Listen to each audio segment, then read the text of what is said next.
पूरी दुनिया में पक्षियों की 10,000 से भी ज्यादा प्रजातियां पाई जाती हैं।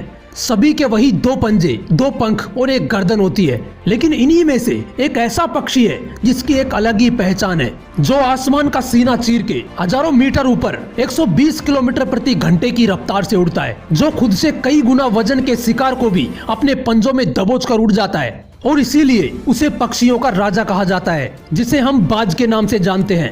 और एक बाज इतना ऊंचा मुकाम हासिल करता है अपनी ट्रेनिंग और अपने पुनर्जन्म की वजह से। अगर आप भी बाज की तरह इस दुनिया में एक मुकाम हासिल करना चाहते हैं, तो एक बाज के बाज बनने का पूरा सफर आपको जानना बहुत जरूरी है। क्योंकि 25 से 30 की उम्र में आने के बाद भी लोगों को रिस्क लेने से डर लगता है, लेकिन एक बाज के जीवन की शुरुआत ही रिस्क से होती है। जिस उम्र में बाकी पक्षियों के बच्चे सिर्फ चिचियाना सीखते हैं, उस उम्र में एक मादा बाज अपने बच्चे को पंजों में दबोचकर हजारों मीटर ऊपर आसमान की ऊंचाइयों में उड़ जाती है, उसे ये बताने के लिए कि तेरा जन्म आसमान का सीना चीर के सबसे ऊपर उड़ने के लिए हुआ है। तेरा जन्म पक्षियों का बादशाह बनने के लिए हुआ है।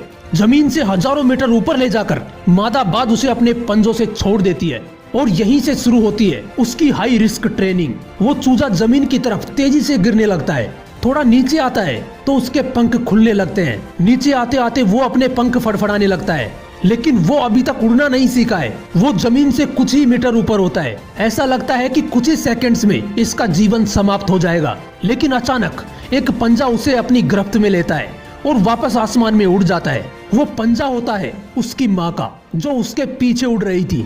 उसकी ये ट्रेनिंग तब तक चलती रहती है जब तक वो उड़ना नहीं सीख जाता। इतनी हाई रिस्क ट्रेनिंग होने के बाद इस दुनिया को एक बाज मिलता है। बारिश के वक्त जब सारे पक्षी आश्रय की तलाश करते हैं, तब यही बाज बादलों से ऊपर उड़ता है। एक बाज की उम्र लगभग 70 साल होती है। जब वह 40 साल का होता है तो एक परेशानी उसकी जिंदगी में मौत बनकर आती है, जो आपके परेशानियों की तुलना में बहुत बड़ी होती है। क्योंकि 40 साल की उम्र में बाज की चोंच इतनी मुड़ जाती है कि उसे शिकार निगलने में बहुत परेशानी होती है।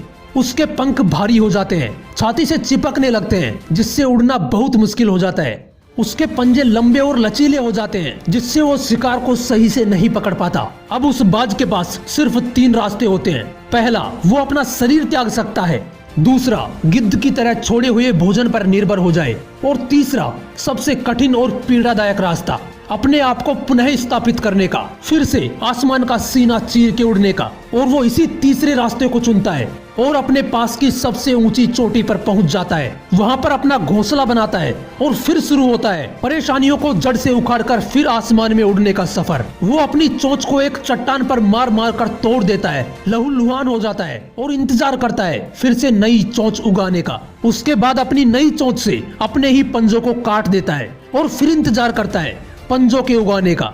उसके बाद वो अपने एक एक पंख को अपने शरीर से अलग करता है और फिर इंतजार करता है नए पंख उगाने का। और इस प्रक्रिया में उसे समय लगता है पूरे 5 महीने का। इन 5 महीनों की कड़ी तपस्या से एक बाज का पुनर्जन्म होता है। वो फिर से तैयार हो जाता है आसमान का सीना चीर के उड़ने के लिए। जो 3 रास्ते बाज के पास थे, वही 3 रास्ते आपके पास भी होते हैं। लेकिन कुछ लोग पहले रास्ते को चुनते हैं और परेशानियों के बोझ तले दबकर सुसाइड कर लेते हैं। ज्यादातर लोग दूसरे रास्ते को चुनते हैं। वो परेशानियों का बोझ पड़ते ही अपने लक्ष्य को छोड़कर एक नॉर्मल लाइफ जीने लगते हैं। और कुछ वो लोग भी होते हैं जो इन परेशानियों को लात मारकर अपनी मेहनत के दम पर बाज की तरह आसमान की बुलंदियों को छूते हैं। दोस्तों, बाज की ये ट्रेनिंग हमें एक बहुत बड़ी सीख देती है कि अगर रिस्क लेना पड़े तो लो, लेकिन अपने फील्ड में अपने आप को इतना ट्रेन कर लो कि उस फील्ड में आपसे ऊपर उड़ने के बारे में सोचकर ही लोगों के पसीने छूट जाएं।